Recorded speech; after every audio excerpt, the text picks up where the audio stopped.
walaupun ada pembelaan, terkadang kita bukan soal kalah dan menang. Ya. Harapannya kan sesuai fakta dan bukti. Kalau kalah menang tidak boleh seorang lawyer menjanjikan kepada klien untuk bahwa kamu kasusnya saya menangkan.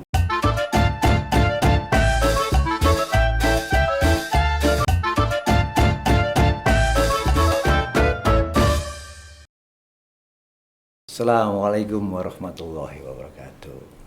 Jumpa lagi dengan Cacakmu, Cangkir Camu, bersama saya dalam program Cangkruan Karo Mikir. Saya Abdul Muiz dan di studio sudah ada tamu yang sulit dihubungi, saking sibuknya. Beliau seorang lawyerku. Kalau saya melihatnya di YouTube banyak postingannya, dan lawyer ini bukan sembarang lawyer cantik.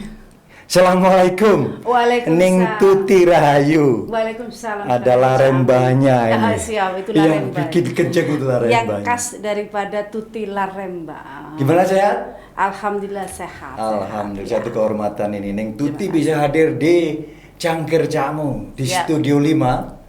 Jatimnews.id. Ya, terima kasih. Alhamdulillah. Satu kehormatan buat saya bisa hadir bareng ngobrol dengan Camu ya di Cangkir. Iya. Camu.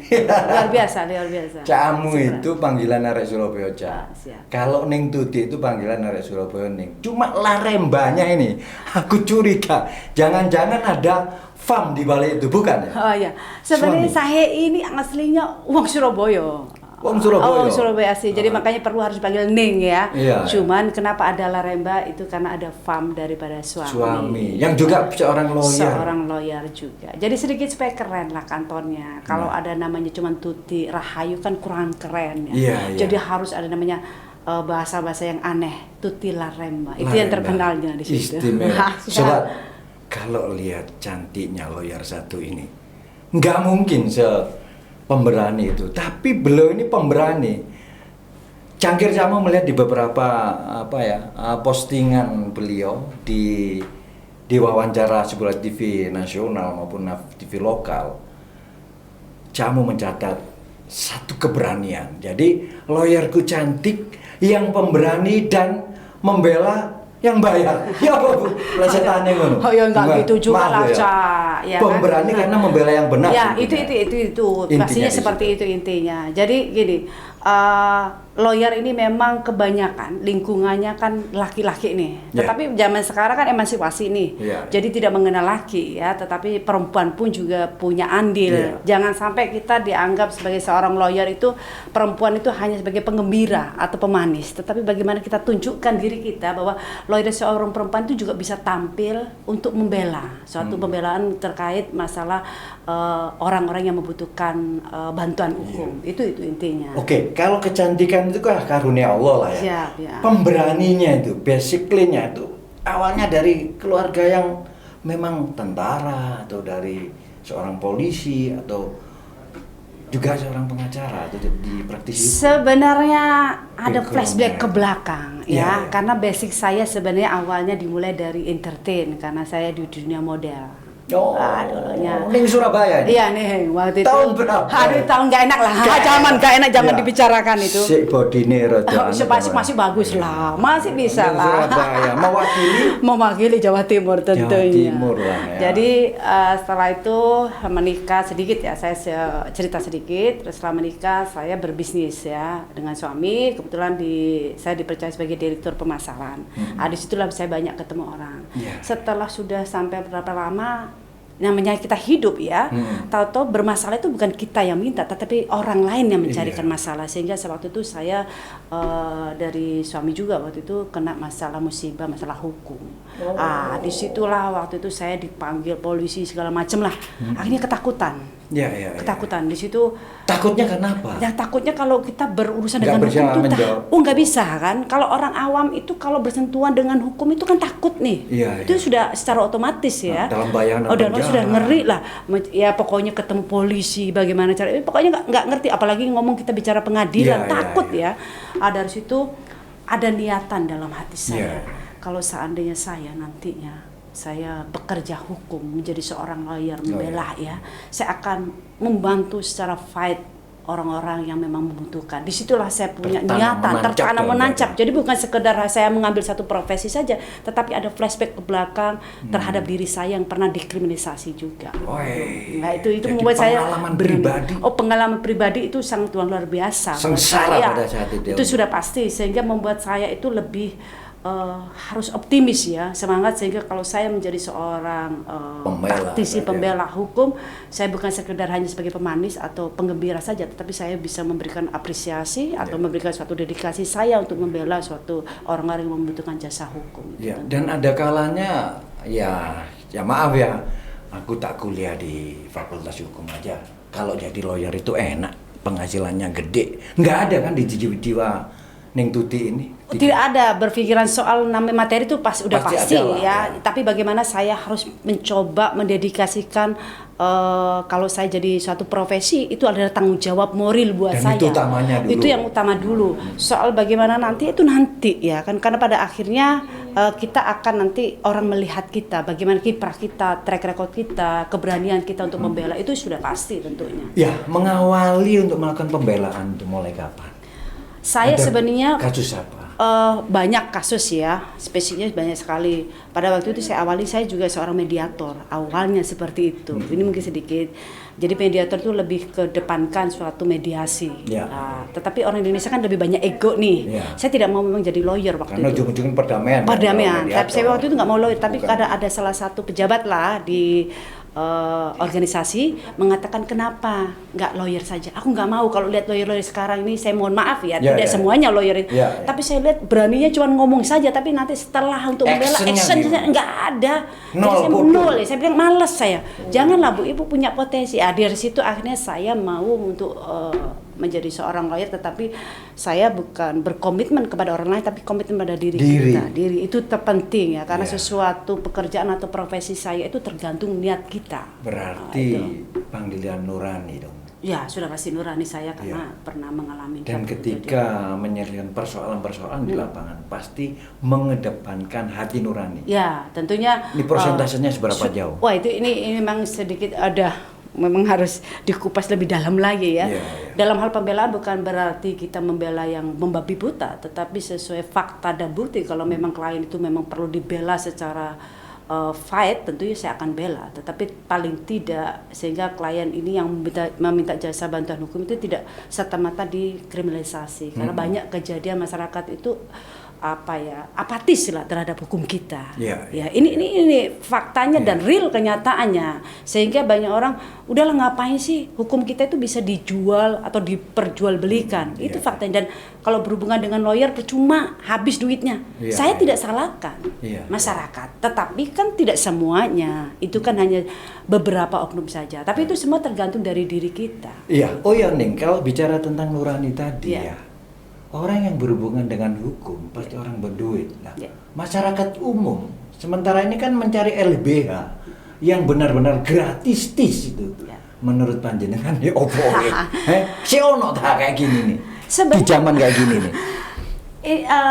Kalau namanya dibilang masyarakat yang tidak mampu kan sudah difasilitasi oleh negara, di cover dengan ada LBH. Cuman memang terkadang ya mohon maaf ya, tidak semuanya LBH. Dan gak maksimal pembelaannya.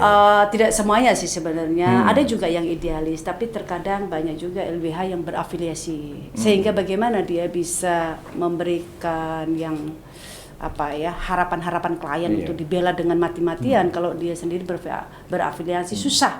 Kita membela nanti ujung-ujungnya hati-hati. Kalau kamu terlalu kenceng, terlalu keras, tak kasih order. Kan itu yang menjadi masalah. Itu yang menghilangkan kredibilitas atau aktualisasi kita sebagai lawyer. Tapi tidak semuanya loh, Ca.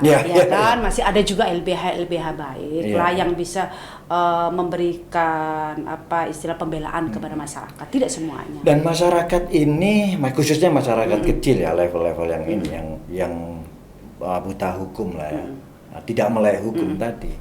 Ketika dia ke pojok dalam sebuah kasus atau persoalan, dia tidak ada pendampingan hukum, maka dia akan mudah kalah gitu ya. Pasti dikalahkan juga. Ini menurut panjenengan gimana sebagai Sebenarnya bukan dikalahkan ya, makanya kepada masyarakat tentunya karena kita ini kan negara hukum. Sering kalah. Ya, bukan Jangan, soal kan nggak ada pembelaan.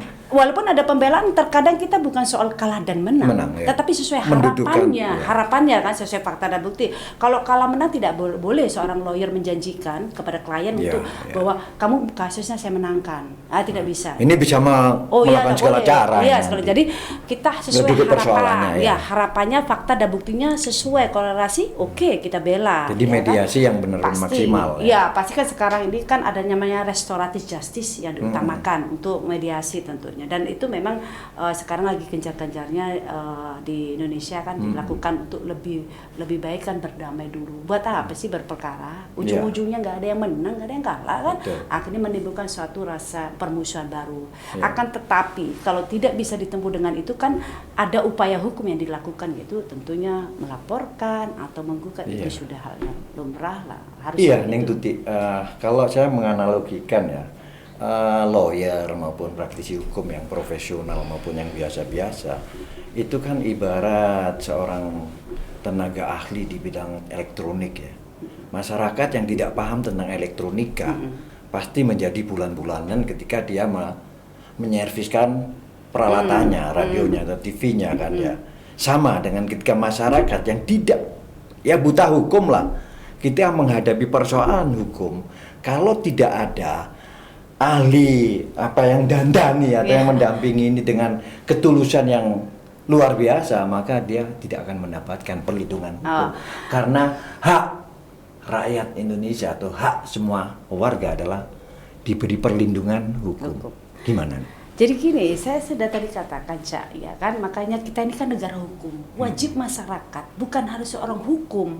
Orang siapapun sipil harus bisa belajar, paham tentang hukum, karena kan sudah ada aturan-aturan yang sudah ini kan.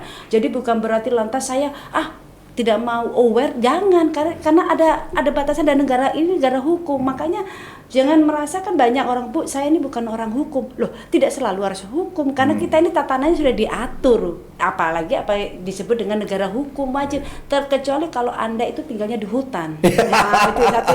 Atau yang kedua, orang hutan kan? Atau yang kedua, jangan-jangan ada yang kedua bisa itu bebas demi hukum karena jadi orang gila. Lah, apakah Anda orang gila? Kan tidak. Anda kan sudah cakap, Anda orang pun bersekolah. Tanpa Anda merasa orang hukum, ya nggak ada salahnya Anda belajar, ya kan? Minimal salah benar tahu lah. Perbuatan salah. Terkecuali kalau sudah masuk ke permasalahan hukum, memang harus butuh orang yang bisa membela atau mendampingi orang yang ahlinya di bidang hukum. Itu tentunya aja. Dan tentu saja syarat-syaratnya ojo nemen-nemen kan, jangan nemen-nemen gitu kan.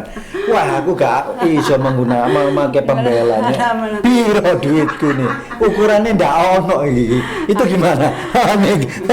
Ini bukan rahasia umum kan? Itu semua tergantung ya, Cak. Ya memang dulu awalnya saya dulu juga tidak dibayar juga, kan? Tidak dibayar tidak dibayar, dan itu pun tidak ada masalah. Kalau buat saya itu kan ambil ilmunya, jadi bukan kita lebih ke materi dulu ya. Kasus ya. Jadi kalau bekerja apapun, kalau kita lebih mengutamakan materi, kayaknya nggak bisa panjang dah. Tetapi kalau kita mengambil ilmunya dulu, tentu kan materi itu kan akan menyusul. Awalnya juga seperti itu, tapi lambat laun karena sudah melihat ya kan track record, terus bagaimana saya membela, ya itu tentu nanti sudah beda lah. Tarifnya sudah beda. Ada nawa itu yang menancap dalam. Dan nawa itu bukan hanya sekedar nawa itu, tetapi juga nanti action dan nominal sudah pasti itu dan akan. actionnya itu istimewa, luar biasa. Berani menggebrak meja, berani banting. Nyobek-nyobek. Sering itu ya timnya Neng Tuti itu melakukan pembelaan ya. Kemudian ekspresinya bukan sekedar acting tapi benar-benar terjadi. Itu jadi gini, karakternya tapi memang harus begitu. Bukan karakter atau bukan kita mencari panggung ya, tetapi memang kita ingin membuka fakta, ya kan. Jadi bukan berarti lantas kita menjadi seorang pengacara hanya duduk manis ya, tetapi bagaimana kita membela secara maksimal. Tetapi berdasarkan itu tadi fakta dan bukti. Kalau saya dalam membela, sepanjang saya benar, saya tidak pernah ada yang saya takuti. hanya Tuhan yang saya takuti. Oh, Kan iya. seperti itu saja, Masya ya kan? Allah. Iya, Itu iya, yang betul. memang saya kenapa di dalam jiwa saya berani.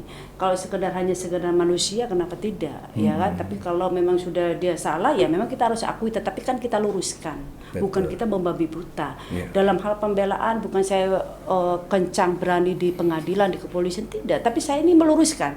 Kalau yang klien saya salah, ya tolong salahkan. Iya. Tapi kalau benar, dikatakan benar. Jangan kamu yang benar jadi salah, salah jadi benar. Ini yang saya harus hadir Memang sebagai itu udah pembela. saking keselnya. Oh itu. ya, itu yang harus saya bela. Iya, Kalau iya, seperti ada hal-hal yang bisa terkait perkara-perkara yang dipelintir-pelintir, ya kan, dicari-carikan pasal. Yang tadinya nggak ada cari-carikan pasal, itulah wajib saya harus Nah, bela. ini menarik. Ya. Bahkan seorang lawyer pun bisa dikriminalisasi. Ya, Itu pernah terjadi pada Ning? sering saya. Apa saja nih kasusnya? Banyak ya, Wih, terkait banyak. kasus-kasus pidana. Gila, Saya membela, lantas dianggap saya menghalang-halangi atau segala macam. Loh, saya juga dilindungi undang-undang. Sepanjang saya benar, saya juga tahu aturan-aturan mainnya gitu kan. Nah, jadi buat saya tidak pernah saya takut gitu loh. Menurut jenengan itu jebakan Batman atau jebakan offset? Akhirnya- Kriminalisasi. Kan Aduh. bisa malu jadi lawyer kalau gini terus. Itu tergantung. Tantangan, malah tantangan. Ya, saya buat justru dalam hal saya bekerja ada hal-hal tantangan yang menarik itu buat saya semakin saya lebih giat untuk belajar. Ya, toh. Kalau tidak ada tantangan, saya pikir tidak bisa lah. Dan memang Sukses. itu, Ning, gaya-gaya hukum di negeri kita kayak gitu. Wartawan pun bisa dikriminalisasi. Ah, iya. Walaupun sudah ada hak jawab. Ya, Iya kan? betul. Sudah ada tata cara yang dilakukan, Ya. yang diberikan oleh aturan main diberikan oleh Dewan Pers. Tapi ini praktisi hukum yang juga dilindungi oleh undang-undang dan punya delik hukumnya, kok masih dicarikan celah-celah untuk itu?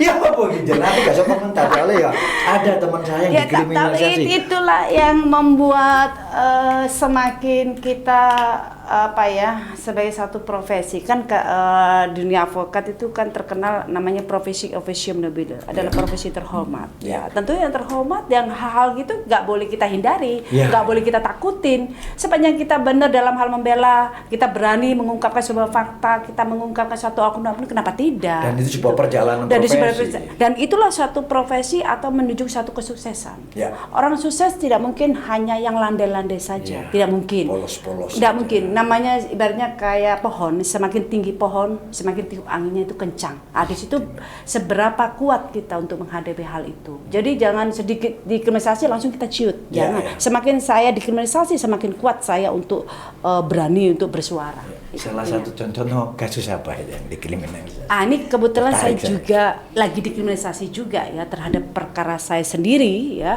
terkait undang-undang ITE. Nah, ini lagi pasal primadona lah. Undang-undang primadona. Asik gitu. Itu paling Ya, menarik ya. di era milenial. Di milenial dan Nah, ini ITE. saya pun jadi terdakwa. Saya duduk di sini juga sebagai terdakwa terhadap pasal 27 ayat 3. Padahal saya ini adalah suatu korban untuk mencari suatu keadilan. Namanya keadilan kan juga susah ya, tetapi maksud saya keadilan itu keadilan kalau yang benar ya katakan benar dong. Ya. Kalau salah ya katakan salah. Bagaimana masyarakat tiang ujung tombak itu kan di suatu peradilan. Tetapi kalau peradilan sendiri bermain, bagaimana masyarakat mencari keadilan? Ya, ya. Ya kan? Sehingga saya pun dianggap satu memberikan penghinaan atau pencemaran nama baik. Ya, ya. Bagaimana? Melalui yaitu tadi pemberitaan. Padahal ini fakta. Ya. Undang-undang ITE itu kan delik aduan juga, Ya. ya kan? Siapa yang dicemarkan kan harus jelas. Lah kalau lembaga melaporkan rakyatnya bagaimana nasibnya? Ini rusak-rusak lah kan? Kita juga ini kan lucu kan? Popo-popoan. Lah ini bagaimana? Iya, Saya ini spontanitas ya. Betul. Terkecuali kalau saya tidak ada persoalan, lantas saya menjelek-jelekkan.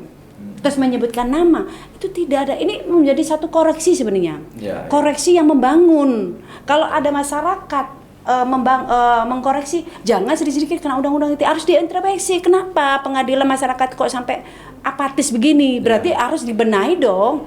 Lah ini bagaimana atasannya saja yang melapor? Betul. Lah ini bagaimana? Dan menurut teman-teman yang pernah dikriminalisasi dengan ya tuduhan-tuduhan menyalahi undang-undang atau aturan ITE, sebenarnya yang mengeluarkan undang-undang dan pasal itu kan tidak memberikan, mensosialisasikan undang-undang aturan main. Betul. Terasa nggak itu kira-kira? Sehingga, makanya undang-undang ini ITE ini kan sekarang lagi rame nih. Ya lagi asik-asiknya. Asik-asiknya. Ya. Yang tadinya korban bisa jadi tersangka. Ya. Kebalik-kebalik lah. Makanya saya bilang sekarang makanya ada SKB, surat keputusan bersama Kapolri, Kejaksaan, bahkan Mahkamah Agung.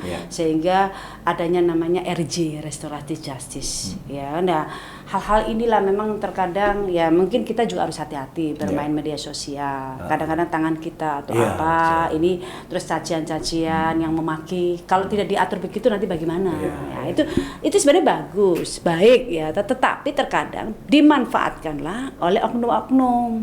Ya tergantung, lihat aja undang-undang ITE, kalau orang biasa melapor susah Pak. Tetapi kalau ada kepentingan cepat Pak ditangkapnya. Dorongannya ada. Nah itu mungkin nggak tahu. Suruhannya itu yang tergantung kan ya. Ini yang jadi. Tapi hal ini sih buat saya semakin dikriminalisasi, membuat saya itu semakin lebih semangat lagi, bukan hanya sekedar semangat, tetapi saya harus berani bersuara. Sepanjang saya bukan korupsi, bukan teroris, bukan penjahat, tetapi saya ingin memperjuangkan masyarakat yang membutuhkan jasa hukum. Dan karena panjenengan kan orang profesional gimana korupsi nggak ada gitu. Jadi gini, korupsi waktu ya. Suatu profesi itu bukan sekedar untuk bergaya-gaya atau sebagai trending. Saya sebagai lawyer tidak, tetapi bagaimana tanggung jawabmu terhadap profesi itu. Itu yang terpenting ya. Satu, dedikasimu, konsistenmu, ya kan. Terus bagaimana aplikasinya. Lah kalau hanya sekedar gaya-gayaan ya buat apa aja? Janganlah buat kita. Lah iya banyak. Saya kepengen jadi pengacara kayak itu. Itu proses. Saya bisa begini itu melalui proses. Tidak serta ujuk-ujuk bahasanya. Ada kalanya seorang pengacara jadi temannya jaksa, temannya hakim. Ada proyek non sewu nih di mana itu ada rumah rehabilitasi narkoba itu yang dikelola, yang ngelola juga bukan orang lain di lingkungan itu. Ini kan bukan rahasia umum. Dibilang midal kan. Jadi gini Cak Amu, biar sedikit saya luruskan nih. Karena kita seorang bagian penegak hukum, tentu kita kan selalu bersinggungan dengan teman-teman. Nah, iyalah, Pak, teman sih teman ya. Dalam arti sama teman gede, teman-teman kepolisian, kejaksaan, ke pengadilan. Ya berteman, sepanjang berteman dengan tidak dalam konflik interest ya. Sepanjangnya biasa aja. Tapi kalau terkait nanti ada permasalahan ya saya harus berbicara secara profesional. Nah, jadi untuk pertemanan ya bentar dulu dong, karena saya juga punya kewajiban dan amanah daripada klien tersebut. Jadi bukan berarti ada pertemanan terus saya harus berafiliasi bagaimana deal-deal, enggak lah. Kan banyak sekarang pengacara yang mohon maaf tidak semuanya ya, teman-teman rekan sejawat saya itu jangan bagaimana bukan ilmunya yang didahulukan, tetapi bagaimana nih. Nah, ini mohon maaf ini. Bagaimana ini orang ini kalau bisa disalahkan jadi benar nih. Ini carikan pasal, jangan. Akhirnya tentunya para institusi ya tentunya menilai kita, oh ini kemampuannya cuma segini. Saya tidak mau dibegitukan. Saya maunya bagaimana ilmu saya terus dalam pembelaan saya betul-betul real nyatanya, ya kan. Soal nanti namanya memberi itu kan itu di luar itu kan. Ibaratnya kita tanda terima kasih saja, bukan saya mendahulukan dulu. Sebagai resiko positif. Itu namanya dunia Indonesia lah. Give and namanya saling memberi lah, tapi bukan harus saya menyuruh ini ada yang tidak lah, karena itu menyangkut satu profesi dan amanah tanggung jawab. Salah paham kita. Monggo. Oh ya siap, aduh, alhamdulillah. Kalau cangkir nggak ngopi tidak enak itu. Bismillah. Ya apa rasanya? Enak nih. Lain kalau dari Jatim News-nya. Wah, iya. Gawe dhewe ya sing ngudek dhewe. Tamune kene Surabaya rek. Kok tamu ngudek dhewe opo ya to, Mas? Berani soalnya. Harus berani ngudek dhewe. Ngudek dhewe. Semua ngudek sendiri, rasanya setelah itu diseruput sendiri. Ya, oke nih. Kalau melihat performa, tampilan, attitude ya kan. Seorang lawyer ini pasti ada basically yang korelatif dengan perjalanan. Tadi jenengan menyebut pernah menjadi seorang marketing. Iya, marketing. Pak, neng delok potongane marketing hebat ini. Ada nggak korelasinya ketika seorang marketing kemudian praktek menjadi seorang pengacara? Itu justru saya lebih senang ya diawali dengan marketing, karena marketing itu kan banyak ketemu orang. secara psikologis kita itu tahu sifat karakter orang, karena beberapa karakter itu kan banyak nih, ada yang sombong, ada yang begini. Dengan kita diterpa menjadi marketing, ya kan, itu jauh lebih baik. Karena apa? Kita banyak ketemu orang. Ditambah dengan sekarang profesi saya sebagai advokat, juga bersinggungan dengan orang banyak. Nah, jadi sehingga saya bisa tahu mana klien-klien yang pembohong, yang benar-benar jujur. Karena rata-rata kebanyakan klien ini dari gestur aja udah kelihatan dari cara sikap dia, cara bicara dia, sambil saya amatin. Bukan berarti saya iya itu lantas saya benarkan, tetapi saya ingin melihat dia, mempelajari seberapa kejujuran dia dalam hal meminta bantuan. Karena banyak terkecoh juga. Para pengacara tentunya klien ini merasa begini, tapi nanti setelah fakta persidangan baru mengakui. Tentang psikologi klien ya. Tentunya Neng Tuti itu punya pengalaman yang selama ini dihadapi saya pribadi maupun tim ya. Bagaimana menghadapi klien-klien yang macam-macam karakter kan? Dan itu kan memerlukan ilmu-ilmu yang tidak mudah, terutama mempelajari psikologinya klien. Gimana caranya? Nah, itulah untuk aku nanti menjadi lawyer nih, bener nih kalau. Itu untungnya waktu itu saya menjadi marketing kan, jadi saya bisa tahu karakter orang banyak dari sikap dia, cara itu sudah kita lihat dari soratan mata, terus apa yang diucapkan itu kan tidak bisa. Wong iki ape bojo, ape ngaspoi gitu. Namanya orang bohong itu 1 kali, 2 kali, 3 kali bisa, tapi lama-lama kan ujung-ujungnya kembali lagi tidak bisa. Itu kan namanya orang bohong itu kan ada batasnya. Nah, tentu kan kita tahu dari situ. Makanya setiap klien saya kalau untuk mau konsultasi, tentunya saya tidak percaya 100% klien tersebut, ya kan. Saya harus dukung dengan fakta buktinya. Nah, setelah fakta buktinya baru saya investigasi. Pendataan. Baru investigasi. Tentunya ke pihak-pihak lawan, dan kebetulan kan saya juga sebagai mediator. Nah, dari situlah saya combine. Kalau memang benar gitu, berarti ada korelasinya tadi. Dan butuh berapa lama untuk survei itu, untuk mempelajari? Tergantung case ya. Satu perkara biasa kalau kasus-kasus yang ringan sih enggak ini, tapi kalau kasus berat terkait masalah tanah itu membutuhkan yang panjang. Biasanya saya itu agak panjang. Banyak konsentrasi ke tanah kayaknya. Ya, sekarang itu. Ini ya. Saya lebih ke tanah. Apa karena gini gede balik? Kok tahu aja sih, kok ngerti itu. Perkara hukum ini kira tok ruwet dari sana Pak PO gimana ya kan. Kakek tahapan. Iya, tahapan. Lek sing tanah itu kriminalisasi ngeri sedap itu ya.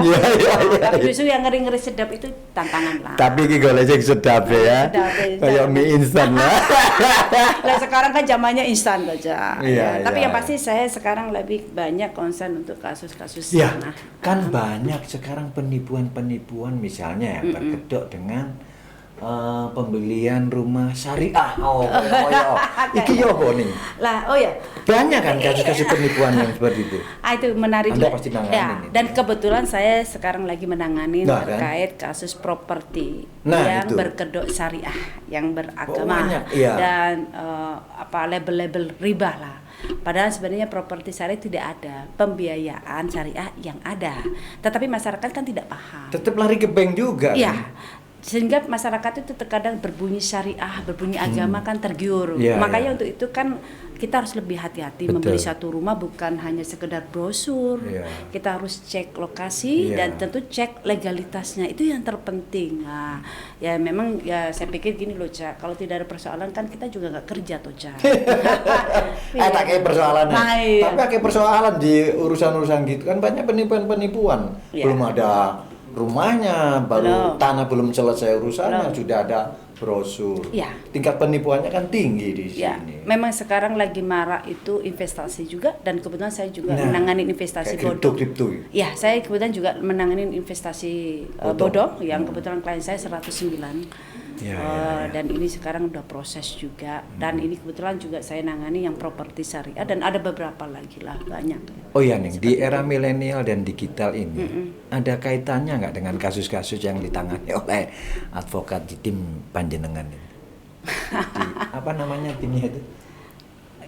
tim lawyerku. Tuti Laremba Tuti and Laremba. Partner TLP. TLP. Ya, kita singkat Tuti saja. Laremba and Partner. and Partner. Jadi TLP. Kamu belum nih, belum partner ya? Oh, belum partner. Satu saat pasti berpartner. Ya siap. Ya, ini gitu. partner yang baik. Partner yang baik. Apa? Sudahkah membuat satu program atau planning kasus-kasus digitalisasi era digital ini ada nggak kira-kira? Dan sudah siap nggak kita untuk menghadapi itu? Apa ya kira-kira di sidang kasus digital? Kira-kira itu apa pakanan? Apa jenenge apa itu? Sidang Zoom misalnya. Kalau sidang Zoom memang sudah dilakukan karena terkait adanya PPKM ya. Kalau digitalisasi sekarang sudah mulai kok. Sekarang sudah mulai terkait pendaftaran. Kan sekarang sudah ada melalui cukup ada programnya sendiri, melalui itu kita nggak perlu ke pengadilan. Terus tergantung ya melalui ikot ya, gitu kan sudah ada mulai. Kalau kita jawab menjawab sudah ada, tergantung dari para pihak mau nggak dilakukan ikot atau secara langsung di pengadilan. Itu kan mengurangi biaya operasional bagi orang yang klien kan, Bu. Operasionalnya mulai berkurang, cuma pakai webinar, pakai internet. Ya bang ini kayak akademi. Tidak dibahas di sini. Itulah kejebak objek lagi. Lah itu ojo mancing-mancing gitu ya, aja. Ya, Tapi paling tidak ini kan sudah zaman emansipasi, era globalisasi, memang teknologi itu kan sudah dilakukan. Tetapi apapun ya itu kan kita tidak melihat rate ini berapa itu kan tidak itu ada hal-hal tertentu yang memang satu komitmen antara klien sama pengacaranya. Memang korelasinya cangkruan karo mikir nek men-mene iki penjarae gak ono nanggone lembaga pemasyarakatan tapi nanggone handphone itu. Pak, saya sudah di penjara ini. Nah ini sekarang kan sudah era. Lah buktinya kan sekarang melalui Zoom kan. Kemarin kayak sidang kemarin klien kami ya cukup di lapas, kami di pengadilan, bahkan kami di kantor kan juga bisa karena menyangkut offline dan online ini kan juga. Iya, suatu saat nanti kan orang-orang yang salah di penjara tuh nggak ada di penjara semua, tapi udah ya pakai Zoom semua, pakai webinar. Jadi nanti laporannya cukup melalui HP, Pak. Saya posisi di sini ya, itu bisa jadi. Bisa jadi karena sudah era teknologi. Malah ada yang ngomong nanti itu haji sudah tidak pakai lagi ke sana ya. Gitu. Zoom gitu. Iya, tahu. Kan kurang ajar. Itu saya tidak mau berkomentar. Aku ngomong sing cangkruan sing enak-enak aja, mikir ya. Gitu. Oke, sobat. Iki nek terus-terusan gak karu-karuan ngomong iki. Tambah asik acarane cangkrukane Cakamu itu. Jadi ya begitulah hukum. Hukum tetap hukum, tapi perkembangan kasusnya ini yang berubah-ubah. Kita tetap sebagai profesi berkomitmen lah terhadap apa yang menjadi tanggung jawab sama amanah klien untuk membela, itu yang kita utamakan dulu.